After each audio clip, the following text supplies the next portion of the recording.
Okay, first off, we need to drain the old fluid out of there. This is the regular drain plug, it's a T30, but the way I do it is I pull that nut, because it's like a standpipe in there, and that'll keep about 2 inches of fluid in there if you don't take that out. That's a 7/8. So go ahead and drain it.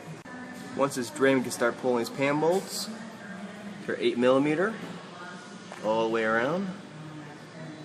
We get the pan down next. Once the pan's down, we let it drain for a little bit so we can get access to this without taking a shower in the Mercon. Go ahead and take out the 8 bolts that hold in. They're T30s.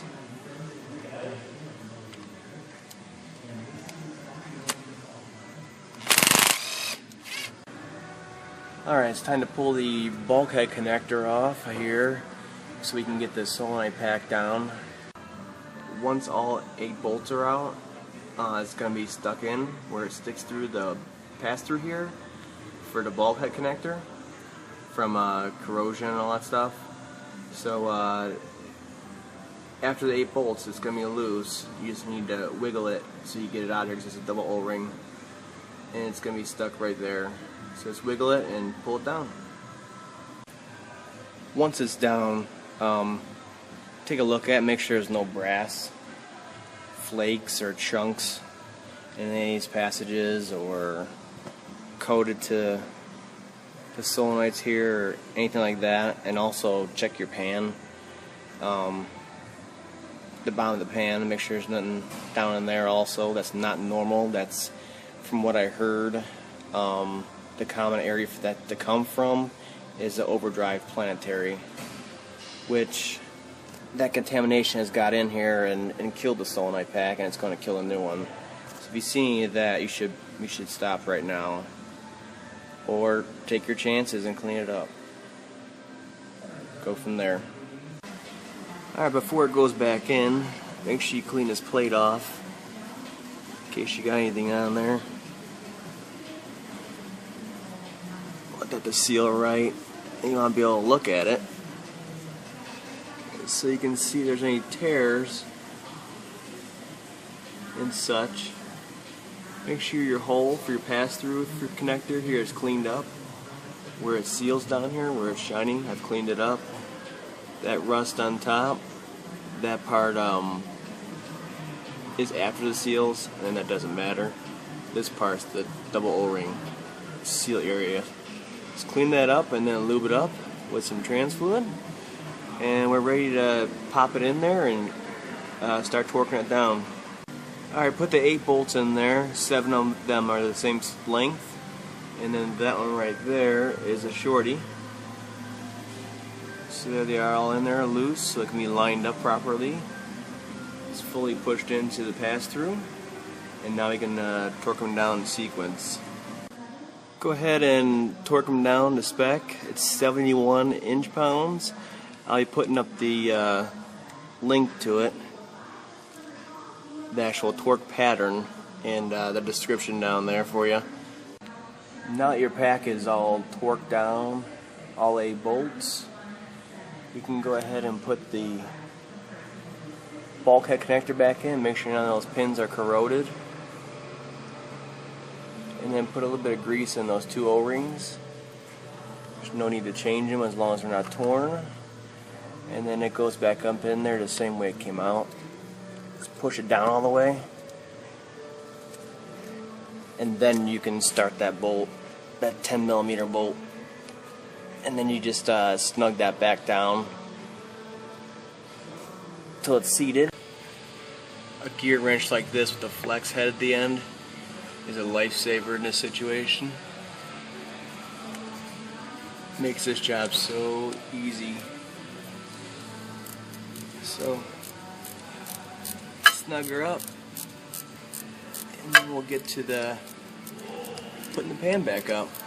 So without a torque spacker, the ability to get a torque wrench up in there, once this thing bottoms out, you'll feel it. Just snug it another quarter or half a turn after that, and you're good. Okay, the gasket on here is meant to be reusable, so as long as there's no chunks taken out of the rubber, in any sections. Just give it a good look over, a nice cleaning, and you can reuse it. Alright, make sure your pan's cleaned out real nice like this one is. The edges, as long as you clean them off with some brake clean, this rough spot, like on the case there where the pass-through was, that's outside of the sealing area, and that's fine as long as it's not caked in mud and all that stuff. This is just corrosion. So make sure your sealing surface is clean, your pan's clean, your magnet's clean. Alright, go ahead and put 4 bolts in at least to start off with in opposing corners, and then get them snugged up just enough to where you can still move the pan around. And then you can line up the rest of the holes all the way around. Put these in by hand at first, a couple threads. It's very easy to cross thread these, and that's a nightmare drilling out. So repeat that and all the way around, get them all back in, and then we can start doing our tightening sequence and our torque spec to get it snug so we can fill her up. Go ahead and torque them down to 96 inch-pounds in a crisscross pattern. There's no specific torque sequence to this. And then go ahead and pull the mini plug in the middle. That's also a T30, so we can fill her up. Alright, in order to fill it, we're going to need a nipple just like this. This is a Ford one they supply us. Threads into that hole in the center where we took that T30 drain plug out, and it screws into there, and then you put a hose on this end, on this nipple end over here, and it's like a 3/8 I believe, and then you can put a suction gun on there and push the fluid in, or in my case I'm using a trans flush machine to fill it up through the same opening here. Takes about 5 quarts, and then you can go from there. It's right around 5 quarts for a pan drop like this. Alright, so put your nipple on there so we can fill it. Screws right in.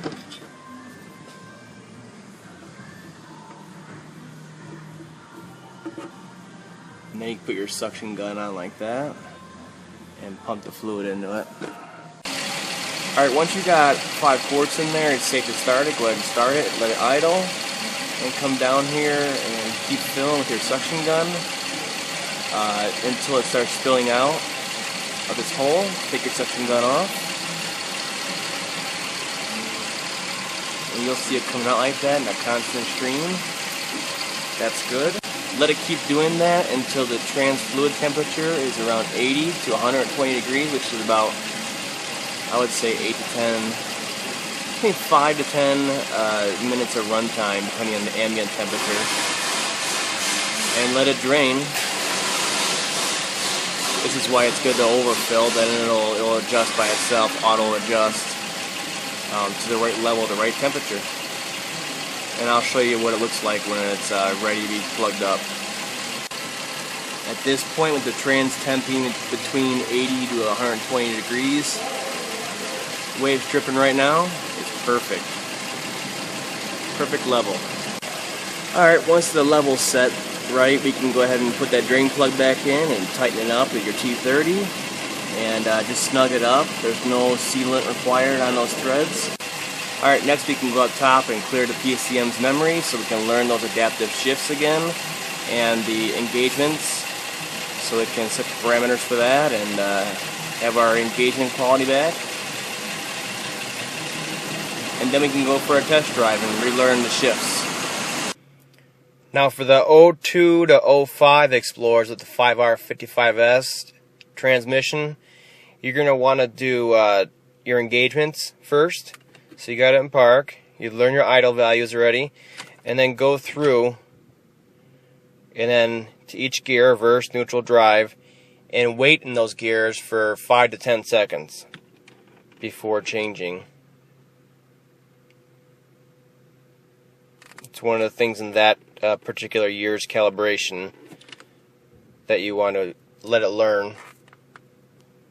Now of course I'm in 07 right now, but I'm just showing you. You wait, and then you go back through, same thing, and do this at least once, this whole pattern. Wait your 5-10 seconds,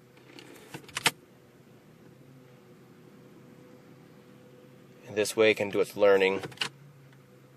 Alright, so you're going to have to excuse the wipers. It is raining, it is October, but here's the point. When you go on that test drive finally, you need to shift through the gears, 1st through 5th, with a light acceleration, so we can really learn all of the shift points on there. Now, Ford says, and a lot of people will say otherwise, that it really doesn't learn the transmission adaptive learning really doesn't start until 185, but believe me, from startup on, it's learning, because I can go through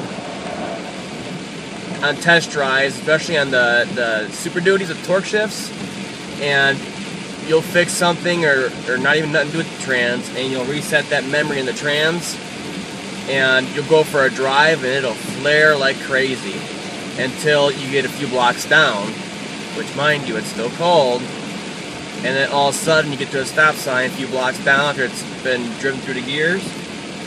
Guess what? It's back to normal already.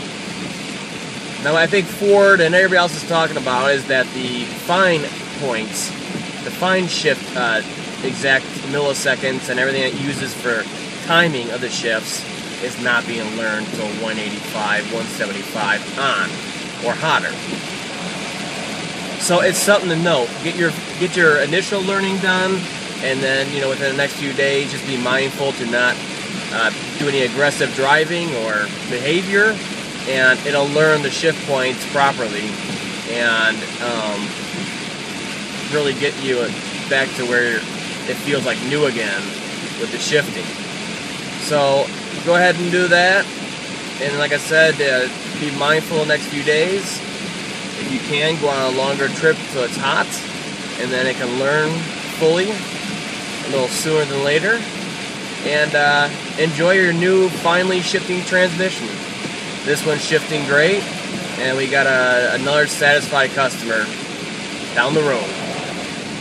Until next time, this is Ford Tech Make Your Loco signing off, and keep those hands dirty.